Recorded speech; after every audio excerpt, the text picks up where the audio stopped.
Knowledge is useful not when it remains in books on our shelves or videos we have liked, but when we put it to practice in our life. Today, let us take inspiration from a saint who showed what it means to implement one's learnings. Once, a saint poured his heart into writing a book. It was titled Compassion in Life. He wanted to get it published so its message could reach far and wide, and people would be inspired to engage in compassion. To make it happen, he sought financial help from his well-wishers and followers. Moved by his sacred vision, they gave generously and the needed funds were collected. The very next day, a devastating famine swept the land. Starving faces lined the streets and death crept silently into homes.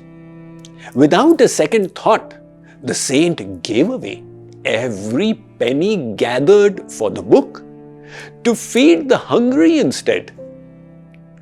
His donors did not appreciate this. They chastised him. Hunger and poverty are common occurrences in the world. Life and death are happening all the time. It was not right to spend the large amount collected for the book to feed the hungry, they said to him. The saint simply smiled without giving a reply. Several months passed. The saint again made an appeal to his well-wishers, seeking aid to get the book printed. Though they were reluctant, they nevertheless helped with donations. And then nature struck a second blow. An unprecedented flood tore through the town. Hundreds of lives perished. Homes were swept away and basic belongings also lost. Once again, the saint emptied his collected funds. This time for flood relief. The donors were outraged. Criticism poured on him. Yet the saint lent a patient ear with a smile. More months passed. Against all odds, he managed to raise funds yet again for his book. And this time he could get the publishing done.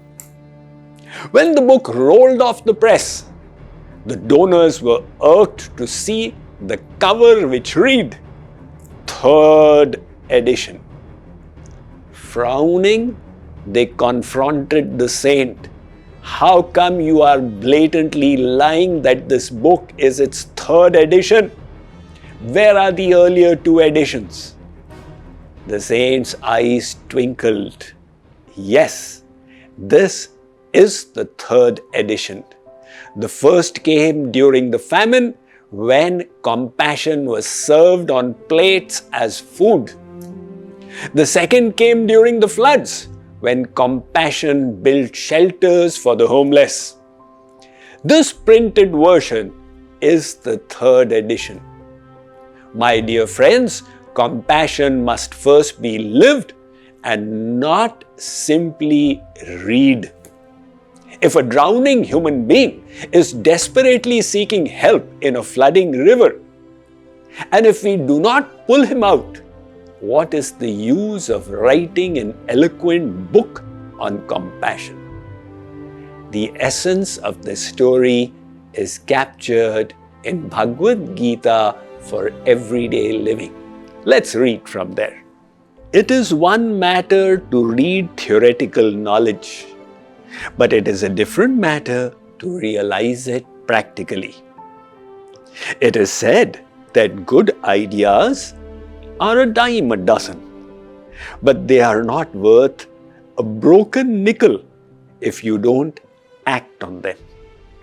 The theoretical pundits may have knowledge of all the scriptures in their head, but still be bereft of realization. On the other hand, the karma yogis get opportunities in the world, day and night, to practice the truths of the scriptures. Thus, the consistent performance of karma yoga results in the realization of spiritual knowledge. True knowledge has the power to purify the heart, elevate the soul, liberate us from bondage, and unite us with God. It is thus supremely sublime and pure. But we must understand the vital distinction between the two kinds of knowledge: theoretical information and practical realization. Bookish knowledge can fill endless shelves, but unless it leaves the page and enters our lives, it remains only ink and paper. It is similar to memorizing an entire cookbook, but never stepping into the kitchen. How can that satiate your hunger? Scriptures and books can open our eyes to holy virtues like compassion, tolerance, empathy, and so on. But in the eyes of God, one's selfless act outweighs a lifetime of untouched theory. Because some lessons don't belong to a classroom. They belong to the arena of life.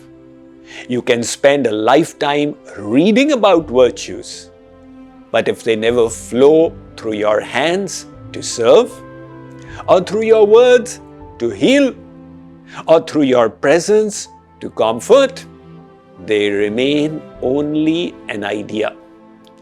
True wisdom is proven not in what you can recite, but in what you can live.